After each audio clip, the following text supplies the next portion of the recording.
Merhabalar arkadaşlar, kanalıma, mutfağıma hoş geldiniz. Bugün tek bezeyle kolayca katmer yağlı ekmek nasıl yapılır onun videosunu hazırladım. Oklava kullanmadan tek bezeyle sadece merdane ile açarak kolay katmer tarifimizin hemen lafı hiç uzatmadan yapım aşamasına geçiyorum. Katmerimizin hamuru için derin yoğurma kasesine 1 su bardağı ılık süt, 1 su bardağı ılık suyumu ekliyorum. Kullandığım bardak ölçüsü klasik 200 milimlik su bardakları. 2 tatlı kaşığı toz şeker, 1 pakette kuru maya ekliyorum. Kuru maya yerine yaş maya da kullanabilirsiniz. Yaş maya kullanacaksanız yarım paket kullanmanız yeterli olur katmer tarifimiz için. Mayamın aktif olması için biraz spatula yardımıyla karıştırdıktan sonra üzerine 1 tatlı kaşığı tuz ekliyorum. Tuz kendi damak tadınıza göre ayarlama yapabilirsiniz. Unumu da yavaş yavaş ekleyerek biraz spatula yardımıyla karıştıracağım. Sonrasında elimle yoğurarak devam edeceğim. Toplamda 5 su bardağı kadar un eklemesi yaptım. Sizler tabii ki un marka kalitesine göre değişebileceği için her zaman hamurunuzun kıvamına göre un eklemesi yapabilirsiniz. Elimle hamurum kıvam alana kadar bu şekilde yoğurdum. Bu yumuşaklıkta olmasına özen gösterelim hamurumuzun.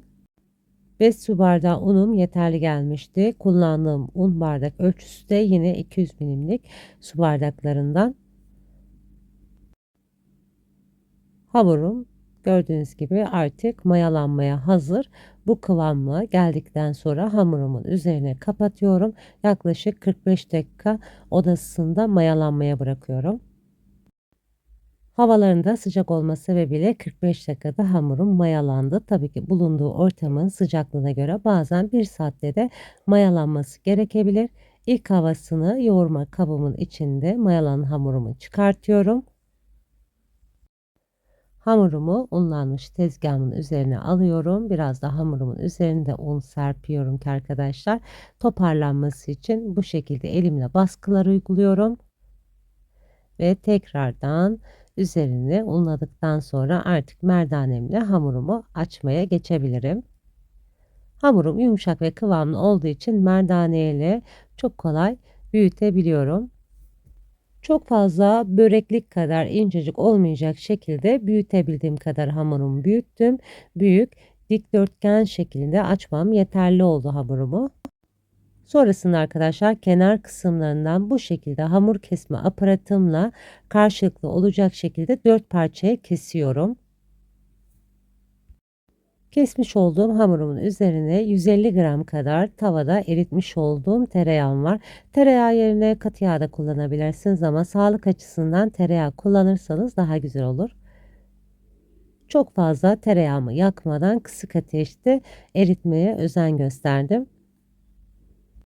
Dilerseniz hamuru kesmeden de yağlama işlemini yapabilirsiniz. Yağınızı ne kadar bol sürerseniz katları da o kadar güzel kat kat ayrılır. Katmeriniz daha lezzetli olur.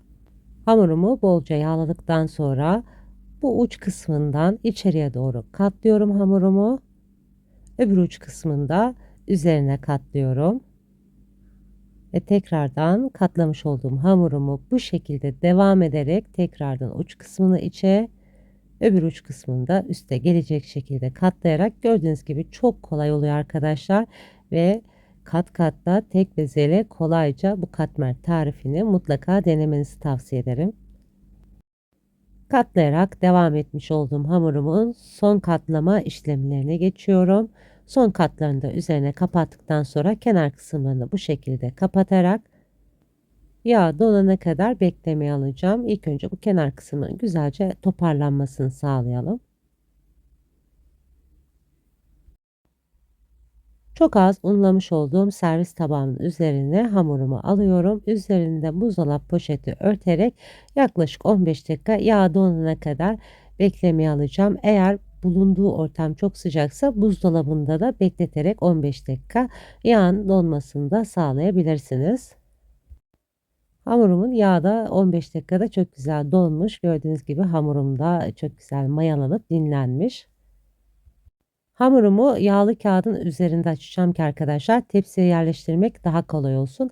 Siz de bu şekilde yaparsanız daha kolaylıkla tepsinize yerleştirebilirsiniz. Çok az unlamış olduğum hamurumu bu şekilde merdane ile ufak baskılar yaparak sonrasında büyütebildiğim kadar büyütüyorum.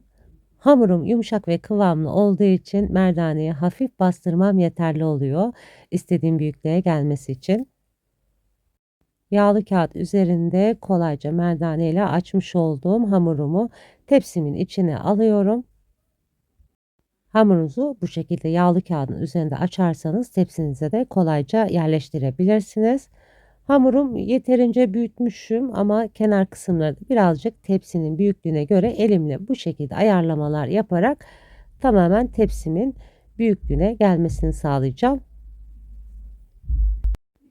Hamurun üzerinde elinizde baskılar yaparak her yerinin aynı düzgünlükte olmasını da sağlayabilirsiniz arkadaşlar. Katmerimin her yerinin düzgün olması için elimle tepsime bu şekilde bastırıyorum. Zamanınız varsa katmerinizi tepsi mayası da yapabilirsiniz. Benim zamanım olmadığı için fırınıma direkt pişirmeye alacağım. Öncesinde bir adet yumurtamı katmerimin üzerine alıyorum. Bir adet yumurta sarımın içine 2 yemek kaşığı kadar sıvı yağ da ekledim. Sonrasında fırça yardımıyla katmerimin üzerine güzelce yumurta sarımın her yerine dağılmasını sağladım. Yumurta sarısı sürdükten sonra katmerimizin esas şekline vermeye geldi sıra. Ben bu şekilde ekmek jileti kullandım. Sizler dilerseniz bıçak yardımıyla da yapabilirsiniz. Dilerseniz üzerlerine çatalla da çizikler de yapabilirsiniz. Bu arada arkadaşlar sizlere küçük bir hatırlatma yapmak istiyorum. Hala kanalıma abone değilseniz abone olmayı, daha güzel tariflerden haberdar olmak için zil sesini açmayı unutmayın. Bu sayede başka güzel yeni tariflerimden anında haberdar olabilirsiniz. Artık katmerim fırına girmeye hazır. Öncesinde 5 dakika 180 derece alt üst fanlı ayarda ısıtmış olduğum fırınımı orta rafta katmerimi pişirmeye koyuyorum. Katmerinizin daha güzel pişmesi için mutlaka öncesinde 5 dakikada olsa fırınınızı ısıtmayı unutmayın. Tepsi mayası yapmadığım halde gördüğünüz gibi çok güzel katmerim kabardı. Benim fırınımda yaklaşık 45 dakikada çok güzel kızardı katmerim. Tabii ki sizlerin fırınıza göre bu süre değişebilir. Tek tek açmadan gördüğünüz gibi tek bezeyle kat kat ayrılan çok güzel yağlı ekmek katmer tarifi hazırladım. İnanın denenmeye değer bir tarif oldu. Dilerseniz akşamdan da yağlayarak buzdolabında bekleterek sabah açıp fırınınızda sıcak sıcak sabah kahvaltısına da hazırlayabilirsiniz. İlk sıcaklığı çıkan katmerimin hemen sizlere içini de göstermek istiyorum. Dışı çıtır çıtır, içi yumuşacık, tel tel ayrılan katmer tarifi oldu. Görüyorsunuz arkadaşlar tek tek açmadığım halde kat kat katmer tarifi oldu. Gönül rahatlığıyla deneyip seveceğiniz bir tarif oldu. Şimdiden deneyip yapacak olanlara afiyet olsun. Başka güzel tariflerde görüşmek üzere. Hoşça kalın, sağlıcakla kalın.